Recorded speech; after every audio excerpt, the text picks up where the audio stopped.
আসসালামু আলাইকুম বন্ধুরা, আজ যে ফলের আলোচনা করব তার নাম হলো আনার। তার অপর নামটি হলো ডালিম। তার বিষয়ে কিছু গুণাগুণ সম্বন্ধে আলোচনা করছি। আলোচনার আগে আমাদের এই চ্যানেলটিকে লাইক, কমেন্ট এবং সাবস্ক্রাইব করবেন। পাশে থাকা বেল আইকনে ক্লিক করবেন যাতে পরবর্তীতে নতুন ভিডিও সবার আগে দেখতে পান। এছাড়াও আপনার মূল্যবান মতামত জানান কমেন্ট করে এবং অন্যকে দেখানোর জন্য শেয়ার।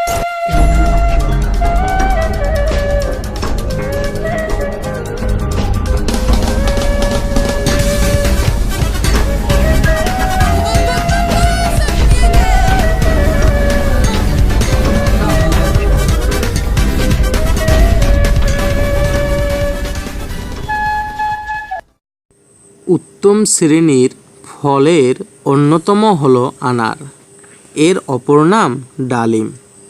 মিষ্টি আনারসকে সুস্বাদু ফল বলা যেতে পারে, আর টক আনার দিয়ে ওষুধ তৈরি হয়।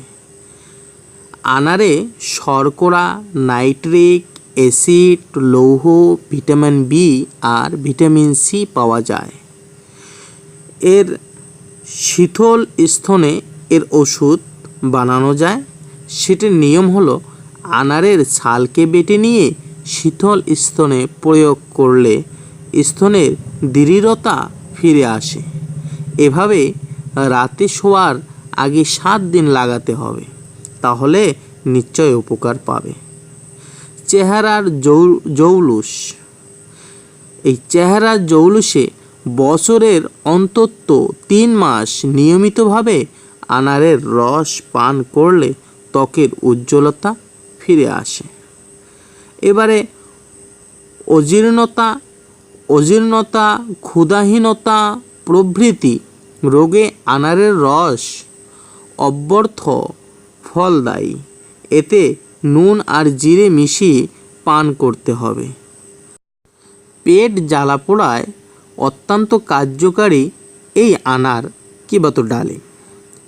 সেটির নিয়ম হলো আনারের শরবত নিয়মিত পান করলে বুক জ্বালা, অজীর্ণতা, ক্ষুধার অভাব ইত্যাদির উপশম হবে।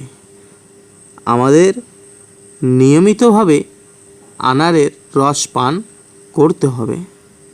আনারের বিভিন্ন ধরনের উপকারের মধ্যে গুরুত্বপূর্ণ উপকার হচ্ছে যে আনারে বিশাল প্রতিরোধ ক্ষমতা আছে।